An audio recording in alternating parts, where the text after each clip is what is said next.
Kareena, you're one of the few actors, in fact, perhaps the only one, who was very open about your relationship all along. It was great. It was a normal, urban relationship where people were going out, dating, going out together and all of that.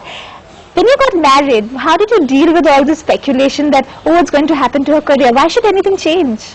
That's just, I think that's, I mean, it's the media's favorite question these days, is to actually ask a leading lady that, why do you feel, does marriage affect one's career? Because I think it's discrimination against women. Absolutely. I mean, I don't think it's a crime to be married, to, fall in love and have a life beyond just, beauty and looking good. And beside of which, I think I proved myself as an actress time and again. Absolutely. But is the industry changing? It used to be a very, or maybe it still is, it's a very male-dominated industry. It's very skewed in favor of the male star. But I think with actresses like you, maybe Vidya to an extent, is that equation changing now? No, I think that now people are just talking about it because there's a lot more journalism, there's a lot more reporting, there's a lot more media channels. I mean, everywhere you go, they're writing about, Bollywood has become like the so-called, earlier it was just bathroom reading, but now from an aircraft to like a restaurant to everyone to a coffee shop, everyone wants to read about what an actor or an actress is doing. That's probably more important than the malnutrition in our country today, and which is very sad. The reporting on entertainment is much more, which is pretty disgusting. But coming back to the fact is that I just feel that it's not, today what you're reporting in a paper is, like you said, I mean, like we discussed, is the most important thing. But back, say about 20, 25, 30 years ago, there were not many newspapers. Absolutely. And women actors like Hema Ji, Sharmila Tagore, Waheeda Rehman were all married actresses and working at the peak of their career. When probably they were married, 5 years married down the line, and Hema Ji was still looking as gorgeous as ever, and so was my mother-in-law. But it's just that nobody really spoke about it then. It wasn't a big thing. It's surprising that it's become a big thing now. It wasn't a big thing. But now I think it's all a big thing because there's this whole rush to this, there's this whole thing of youth. Everyone seems to be chasing, wanting to be 18.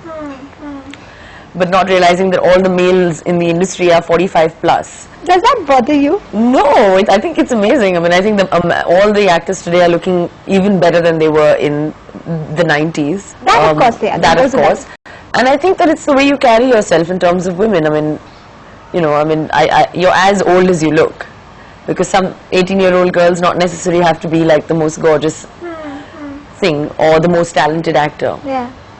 But sometimes the older actresses are looking better. But are good enough roles being written for women actresses? Are you finding scripts that excite you? No, I'm not out to prove a point that I'm a hero.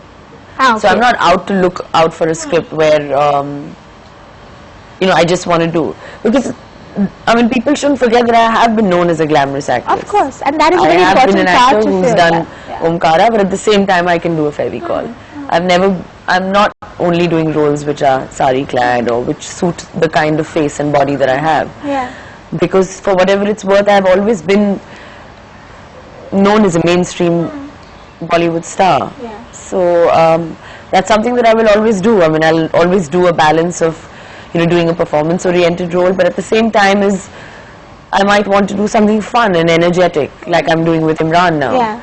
So I'm not really going out and sending out a message that, I want to just do actress-oriented roles. And, I mean, I believed in a part that, I mean, it's not necessarily the film is to do well, but I believed in heroine. I wanted to play the part, and I wanted to play the downslide of an actress. People found it was too dark and it wasn't entertaining enough.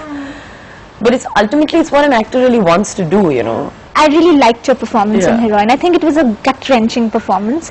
But a lot of other things then kind of work for the film. Of course. Did you sort of, at a later stage, when you became a little more objective about the film, did you analyze that what didn't work with the film? Because you worked with the film, but a lot of, I mean, I think that is a great performance, but a lot of other things didn't. But ultimately, movie making is, it's, it's an entire business, it's like everyone comes together.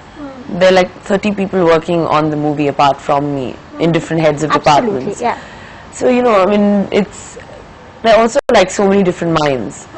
And it was sad that it wasn't what it was. but I think for what it was, I think I got my due a little bit. And I've never really sat back and ever analyzed a film, because ultimately it's a movie, you know. Yeah. And things need to be analyzed on a script level. You know, after it's done and it's released, and the movie really, if it doesn't do well, there's no point analyzing it. And yeah, if it does well, you have to sit back and enjoy it. Yeah. And that's what movie making is. Just that when you put so much of yourself into a film, you know, and you did, because I think every frame that you were, you know, your eyes spoke, your body language spoke. It was, so when you put so much of yourself into it, obviously, you know, the commercial success of a film matters. So how hurtful is that, to deal with that? But sometimes you don't put in so much effort and those films become the biggest blockbusters of that particular year. So I happen to be a film child, and that's just the best way to take it. A lot of people have said that, you know, it'll be a voice if I come on Twitter, because it's my voice, you know, trying to clarify things. But I think it's a responsibility. I can't take on a commitment to promise to write to someone every day.